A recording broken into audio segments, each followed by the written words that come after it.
Olympus have been pretty busy recently, adding 3 new DSLRs to their range. Hi, I'm Matt Grayson, technical editor for ephotozine.tv, and today I'm taking a look at the E-620 to find out if it's the perfect camera that Olympus really say it is. The E-620 has 12.3 million pixels, which is 2 million pixels more than the E3, which is the flagship model. However, that is an older camera. It's also the same resolution as the E30, and that seems to be what Olympus are capping their resolution at the moment, as though they don't think that they can really go any higher on the LiveMOS sensor. This camera has also got 7-point autofocus, which has been inspired from the E3 focusing system, which when that came out was the fastest in the world. So it's a very, very fast focusing system still. It's got 5 EV exposure compensation, which is, when this was released, was the highest that you could get, which is very, very good. 5 EV plus or minus in third or half step increments. Nikon have just announced the D5000, which has got a matching exposure compensation. So it's not now the best that you can get, but it is still very, very good. So here's the E620 close-up. This one's fitted with the 50mm macro EDF2 lens. Now, if we take a quick tour around the body, on the side, first of all, here you can see this is for your compact flash slot.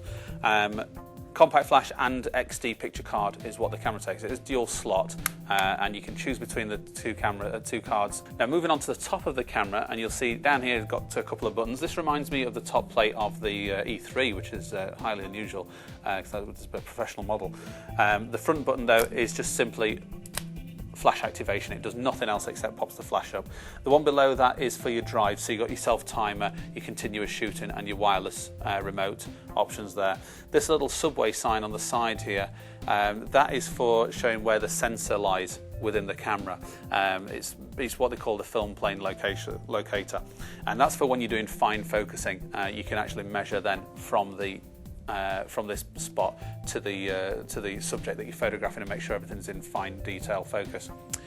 Your external hot shoe will fit the FL50R and FL35R Olympus flash guns and work with those with intelligent TTL system. You've got the command dial here, which is just the same as any other command dial. Program, aperture and shutter priorities and manual. You've got an auto mode as well as some preset, often used modes such as portrait, landscape, macro modes there as well. The art scene is a new mode that was released with the E30, and basically what that is like an extension or an addition, if you like, to some of the scene modes. You can flick between art or scene, and that's why they call it the art scene. The scenes are just additions to the ones that you've already got on the command dial there.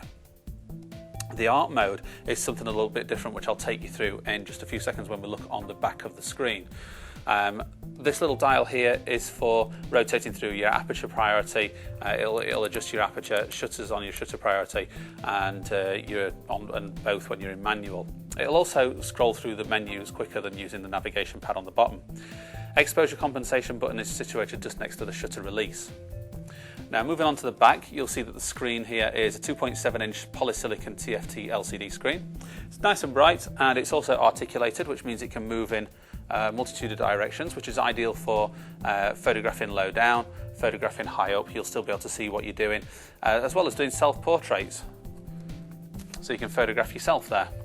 And when it's not in use, you can turn it round, and that's nicely protected there from getting any accidental knocks.